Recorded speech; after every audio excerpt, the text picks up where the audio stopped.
नमस्कार, जनवार्तामध्ये आपल्या सर्वांचं स्वागत। सर्वप्रथम पाहूया ठळक बातम्या।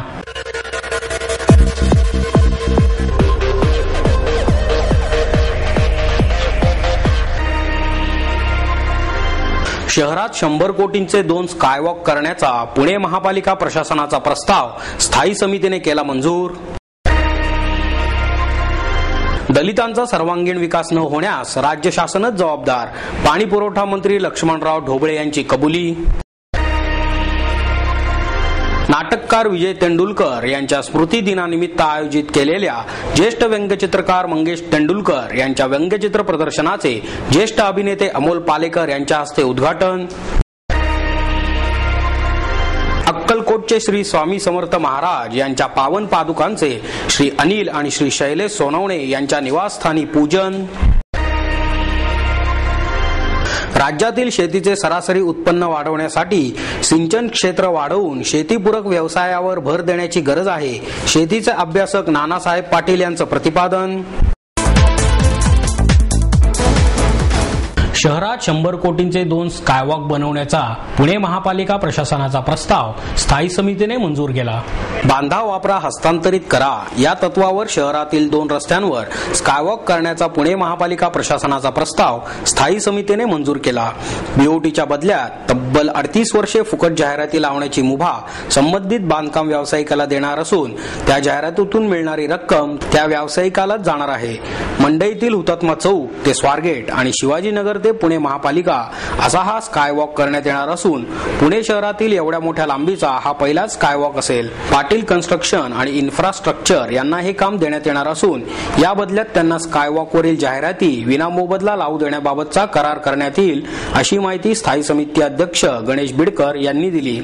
ज्या रस्त्यांवर नागरिकांची वर्दळ जास्ती आहे आणि स्कायवॉकचा उपयोग जास्तीत जास्त कोणत्या रस्त्यावर होईल याचा सर्व्हे घेण्यात आला आणि त्यानंतर हे 2 रस्ते निवडण्यात आल्याचे बिडकर आणि वाहतूक नियोजन विभागाचे प्रमुख श्रीनिवास बोनाला यांनी सांगितले। ज्या स्कायवॉकवर ज्या ठिकाणी जागा उपलब्ध असेल तेथे गाळे काढण्यात येणार असल्याचेही प्रस्तावात नमूद केले आहे।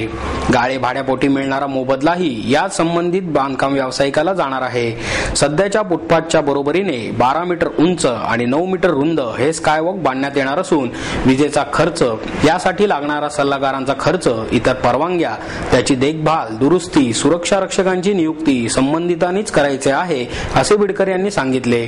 शिवाजीनगर ते महापालिका हा स्कायवॉक 1650 मीटरचा असून त्यामध्ये 1917 चौरस मीटर एवढ्या जागेत जाहिराती लावता येतील, तसेच 557.32 चौरस मीटर जागेत गाळे काढण्यात येणार आहेत। हा स्कायवॉक करण्यासाठी 2 वर्षांचा कालावधी लागणार असून याचा खर्च 39 कोटी रुपये होणार आहे। या स्कायवॉकवर 6 एस्कलेटर्स, 8 स्टेअरकेसेस आणि 15 रॅम्प्स बांधण्यात येणार आहेत। मंडई ते स्वारगेट हा स्कायवॉक 2856 मीटरचा असून यामध्ये 66 ते 55 चौरस मीटर जागेत जाहिराती लावता येतील आणि 1352 चौरस मीटर जागा गाळ्यांसाठी वापरता येणार आहे। 3 वर्षांच्या कालावधीत हा स्कायवॉक पूर्ण करण्यात येईल। याचा खर्च 63 कोटी रुपये होणार असून या स्कायवॉकवर 16 एस्केलेटर्स, 17 रॅम्प्स, 15 स्टेअरकेसेस आणि 4 लिफ्ट्स बांधण्यात येणार असल्याची माहिती बोनाला यांनी दिली। दलितांचा सर्वांगीण विकास न होण्यास राज्य शासनच जबाबदार आहे, अशी कबुली पाणी पुरवठा मंत्री लक्ष्मणराव ढोबळे यांनी दिली। राष्ट्रवादी काँग्रेसच्या वर्धापन दिनानिमित्त मुंबईत 10 जून रोजी होणाऱ्या सामाजिक समता हक्क परिषदेची माहिती देण्याबाबत पत्रकार परिषदेचे आयोजन करण्यात आले होते। समता हक्क परिषदेचे निमंत्रक जयदेव गायकवाड, म्हाडाचे अध्यक्ष अंकुश काकडे आदी यावेळी उपस्थित होते। यावेळी बोलताना ढोबळे म्हणाले, राज्य शासनाने गेल्या काही वर्षात दलित समाजाच्या सर्वांगीण विकासासाठी विविध योजना राबवल्या, परंतु त्यांना त्याचा फायदा मिळालेला नाही। मागासवर्गीय समाजातील वंचित घटकांना घरे बांधून देण्याची योजना शासनाने युद्धपातळीवर हाती घेतली। त्यातील 2200 गृहनिर्माण संस्था स्थापन करण्यात आल्या। त्यानुसार 22,000 मागासवर्गीयांना घरे मिळणे अपेक्षित होते, परंतु प्रशासनातील भ्रष्ट कारभारामुळे ही योजना अर्धवट राहिली। मागासवर्गीयांना घरे उपलब्ध करून देण्यासाठी राज्य शासनाने 350 कोटी रुपयांची तरतूद केली, परंतु निविदा प्रक्रियेतच 3 वर्षे गेली। त्यानंतर राज्य शासनाने पुन्हा 600 कोटी रुपयांची तरतूद करण्याचा निर्णय घेतला। अशा प्रकारे एकूण 950 कोटी रुपयांची तरतूद करण्यात आली। त्यासाठी सिडको, म्हाडा यासारख्या या 4 एजन्सीची नेमणूकही करण्यात आली, परंतु मागासवर्गीयांना अद्याप घरे मिळालेली नाहीत. गेल्या 10 वर्षांपासून राज्यात काँग्रेस राष्ट्रवादीची सत्ता आहे याची आठवण करून दिली असता राज्यकर्ते आणि प्रशासनामार्फत योजनांची योग्य पद्धतीने अंमलबजावणी झालेली नाही. त्यामुळेच ही परिस्थिती ओढवल्याची कबुली त्यांनी यावेळी दिली. राज्य शासन हे पुरोगामी विचारांचे आहे, त्याचप्रमाणे प्रशासनही पुरोगामी विचारांचे असले पाहिजे, यासाठी आपण प्रयत्नशील राहणार असल्याचेही त्यांनी नमूद केले. नाटककार विजय तेंडुलकर यांच्या स्मृतिदिनानिमित्त आयोजित केलेल्या ज्येष्ठ व्यंगचित्रकार मंगेश तेंडुलकर यांच्या व्यंगचित्र प्रदर्शनाचे उद्घाटन ज्येष्ठ अभिनेते अमोल पालेकर यांच्या हस्ते करण्यात आले. मंगेश तेंडुलकरांच्या एकूण 212 व्यंगचित्रांचा या प्रदर्शनात समावेश करण्यात आला आहे. ही व्यंगचित्रे काढताना कमीत कमी रेषांचा वापर करण्यात आला असून त्यातून जास्तीत जास्त आशय निर्माण करण्यात आला आहे. यावेळी बोलताना पालेकर म्हणाले, विजय तेंडुलकरांशी नाटकानिमित्त होणाऱ्या गप्पा, वादविवाद यातूनच माझी यशस्वी वाटचाल होण्यास मदत झाली. आयुष्यात तेंडुलकर बंधूंचा स्नेह लाभला ही खूप महत्वाची बाब आहे. त्यांनी मला आयुष्यात मोलाची साथ दिली. त्यांच्यापासून मला खूप काही घेता आले. विजय तेंडुलकरांनी तर मला मोलाचे संस्कार दिले, असेही पालेकर यांनी सांगितले. तेंडुलकर म्हणाले, मोठे भाऊ विजय यांच्याकडे व्यंगचित्रांची कला होती. लहान असताना वडिलांनी व्यंगचित्रांविषयी पुस्तके आणली होती, परंतु त्यांनी त्याकडे न पाहता साहित्याकडेच लक्ष केंद्रित केले. त्यांनी मला व्यंगचित्रे कसे असावे याविषयी काही सूचना दिल्या. तसेच माझी व्यंगचित्रे पाहताना त्यातील उणीवा स्वतः शोधून काढायला शिक, असा महत्वाचा सल्लाही दिला. आजही मी जेव्हा व्यंगचित्रांकडे पाहतो तेव्हा मला एक उणीव दिसते, ती दुरुस्त करताना नवीन 2 उणीवा दिसतात.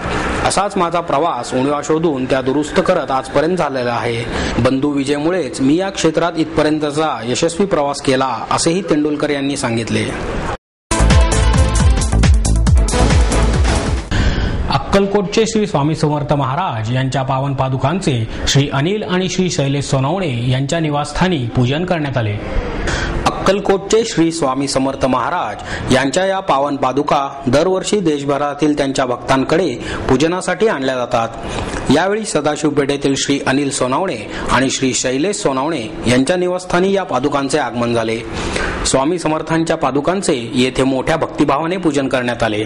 अक्कलकोट येथील स्वामी समर्थांचे सेवेकरी कैलासवासी चोळप्पा गुरुजी यांच्याकडे या पादुका होत्या. समर्थांच्या समाधीची मनोभावे सेवा करत असतानाच त्यांची ही अखेरची आठवण चोळप्पा गुरुजींनी जेवापाड जपली. त्यांच्यानंतर गुरुजींचे खापरपंटू कैलासवासी दिनकर पुजारी आणि श्रीमती शिलाताई पुजारी यांनी त्याच आदराने आणि भक्तीने या पादुकांचा सांभाळ केला. नंतर पुण्यातील श्री वीरेंद्र किराड यांच्या अक्कलकोट स्वामी समर्थ ट्रस्टच्या वतीने पुण्यातील भवानी पेठ येथील बांधण्यात आलेल्या स्वामी समर्थांच्या मंदिरात या पावन पादुका भक्तांच्या दर्शनासाठी अर्पण करण्यात आल्या. या मंदिराच्या वतीनेच या पादुका देशभरातील भक्तांकडे पूजनासाठी पाठवण्यात येतात. तसेच मंदिराच्या वतीने दरवर्षी स्वामी पुण्यतिथी ते अक्षय तृतीया हे 5 दिवस सांस्कृतिक उत्सवाचे आयोजनही करण्यात येते.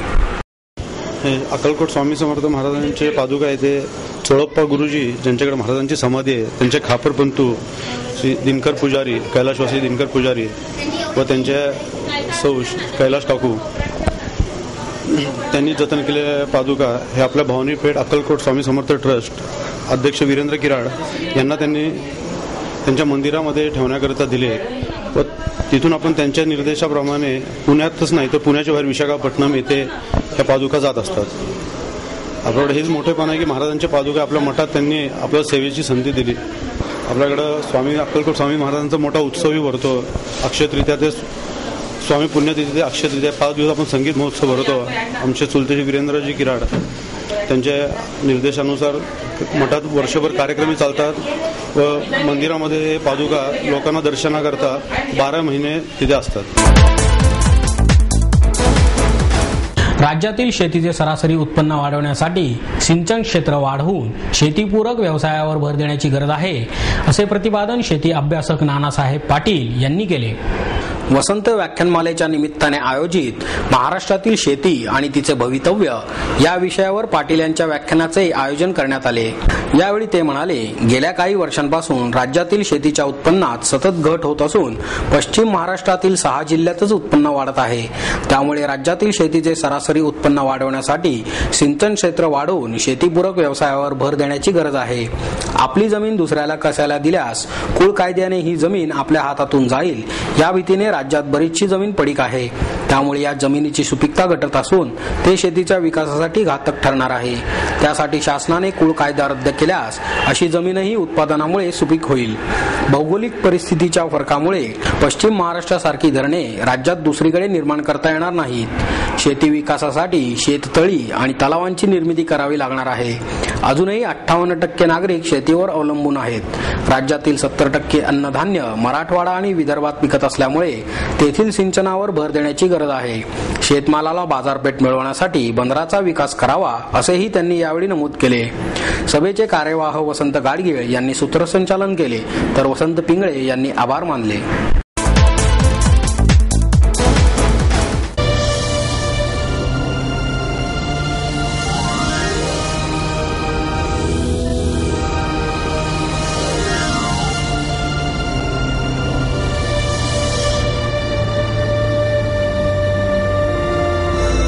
आणि ह्याबरोबरच हे बातमीपत्र संपलं। पुन्हा भेटूया उद्या याच वेळी। नमस्कार।